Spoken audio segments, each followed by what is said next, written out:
गुरु पूर्णिमा क्यों मनाई जाती है? गुरु ब्रह्मा गुरु विष्णु गुरु देवो महेश्वरा गुरु साक्षात परब्रह्म तस्मै श्री गुरुवे नमः।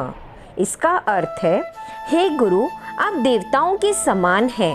आप ही भगवान ब्रह्मा हैं, आप ही विष्णु हैं और आप ही भगवान महेश भी हैं। आप देवताओं के देवता हैं। हे गुरुवर, आप सर्वोच्च प्राणी हैं। मैं आपको नमस्कार करता हूँ, आपको नमन करता हूँ। पंचांग के अनुसार हर साल आषाढ़ महीने के शुक्ल पक्ष की पूर्णिमा तिथि के दिन गुरु पूर्णिमा के रूप में मनाया जाता है। गुरु शब्द गु और रु से मिलकर बनता है। इसमें गु का अर्थ अंधकार, अज्ञान से है, तो वहीं रु का अर्थ दूर करना या हटाना है। इस तरह से गुरु वह है जो हमारे जीवन से अज्ञानता के अंधेरे को दूर करता है और हमें ज्ञानी बनाता है। गुरु से ही जीवन में ज्ञान की ज्योति से सकारात्मकता आती है। कहा जाता है कि आषाढ़ पूर्णिमा के दिन को गुरु पूर्णिमा पर्व के रूप में मनाने की शुरुआत महर्षि वेद व्यास जी के 5 शिष्यों ने की थी। हिंदू धर्म में महर्षि वेद व्यास को ब्रह्म, विष्णु और महेश का रूप माना जाता है। महर्षि वेद व्यास को बाल्यकाल से ही आध्यात्मिक में गहरी रुचि थी। ईश्वर के ध्यान में लीन होने के लिए वो वन में जाकर तपस्या करना चाहते थे, लेकिन उनके माता पिता ने इसके लिए उन्हें आज्ञा नहीं दी।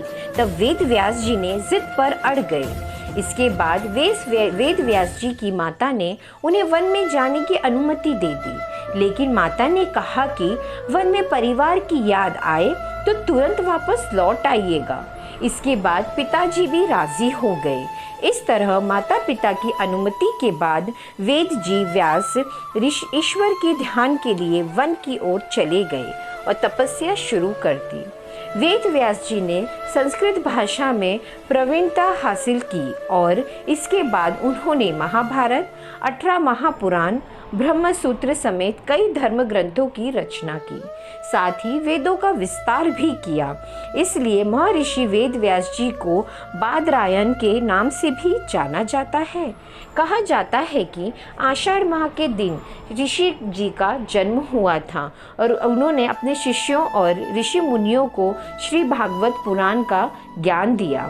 तब से महर्षि वेद व्यास के 5 शिष्यों ने इस दिन को गुरु पूर्णिमा के रूप में मनाने और इस दिन को गुरु पूजन करने की परंपरा की शुरुआत की। इसके बाद से हर साल आषाढ़ माह के पूर्णिमा के दिन को गुरु पूर्णिमा या व्यास पूर्णिमा के रूप में मनाया जाने लगा।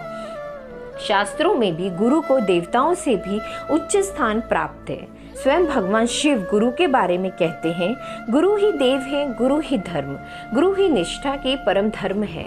इसका अर्थ है कि गुरु की आवश्यकता मनुष्यों के साथ ही स्वयं देवताओं को भी होती है। गुरु को लेकर कहा जाता है कि हरि रूठे गुरु ठोर, गुरु रूठे नहीं ठोर। यानी भगवान से रूठने पर गुरु की शरण में जा सकते हैं, लेकिन गुरु अगर रूठ जाएं तो कहीं भी शरण नहीं मिलती। इसलिए जीवन में गुरु का विशेष महत्व होता है। मान्यता है कि आप जिस पे भी अपना गुरु मानते हो, गुरु पूर्णिमा के दिन उसकी पूजा करने या आशीर्वाद प्राप्त करने से आपके जीवन में बाधाएं दूर हो जाती हैं। राधे राधे।